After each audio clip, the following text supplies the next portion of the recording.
and welcome back to Out of Body, 31 Days of Halloween.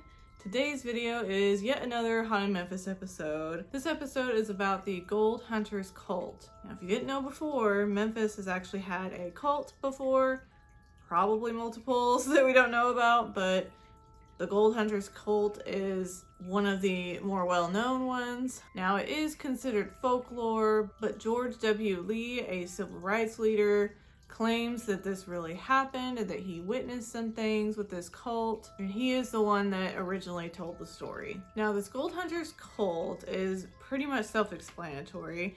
It was a group of people who would, in order to find buried treasure, they would practice these spiritual practices and dabble into some voodoo in order to kind of conjure up spirits to help them find treasure. Now, there were multiple groups in this Gold Hunters cult. There were supposedly 4 or 5 of them in Memphis. They would get together and do some sort of strange rituals, such as covering themselves in this oil called devil's oil. Supposedly that was to protect them from evil spirits. And allegedly, sometimes they would sit in a circle, removing their shoes while burning oil in a bowl and sacrificing a live chicken. And what they would do is they would pray to the spirit world to guide them in the direction of buried gold.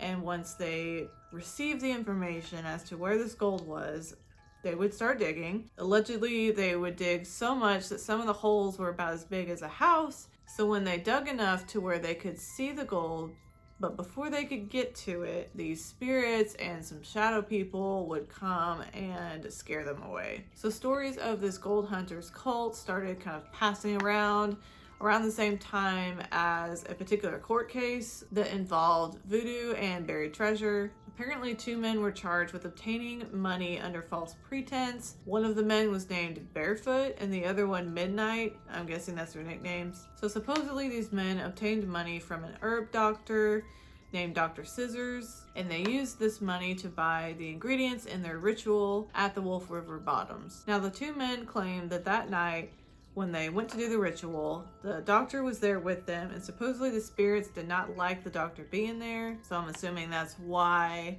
apparently the ritual didn't work.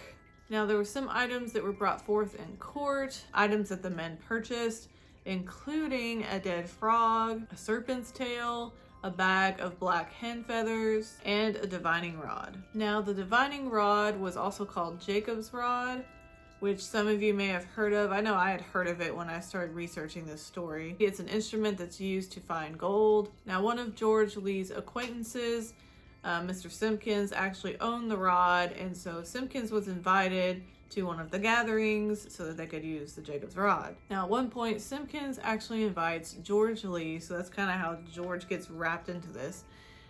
They're acquaintances, so Simpkins invites George Lee to come to one of the meetings and to meet someone whom they call the Old Man, and he was the head of the cult. Now, apparently the Old Man had a vision in a dream a couple nights prior that Tom Buford had came to him and told him that there was some buried treasure worth thousands buried at old Colonel Potterfield, which supposedly the gold had been there since the beginning of the Civil War. And Tom, the person that was in the dream, was apparently one of the Colonel's servants.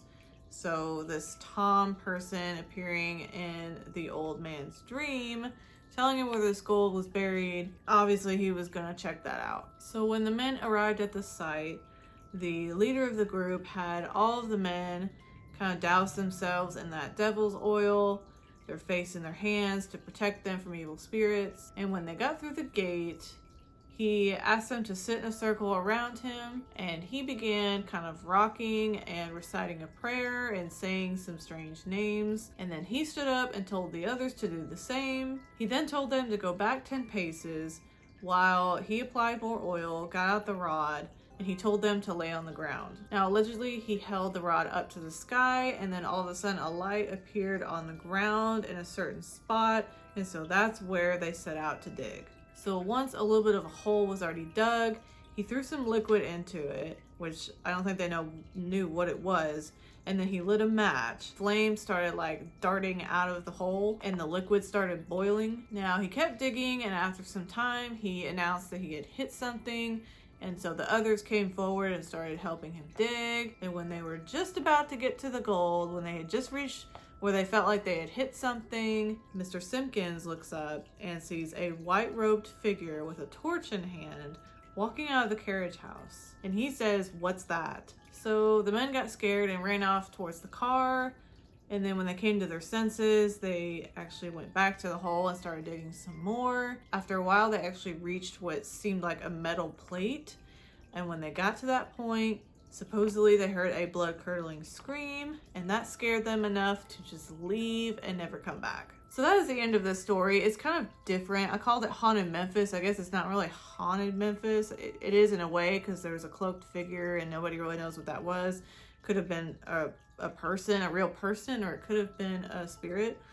But I thought it was interesting, you know, to talk about Memphis having a cult, you know. And it is folklore. It may not be true. This well-known civil rights leader swears up and down that it happened, so maybe it's real. Anyway, I appreciate you guys watching. I hope you enjoyed this, and I will see you tomorrow in the next video of 31 Days of Halloween.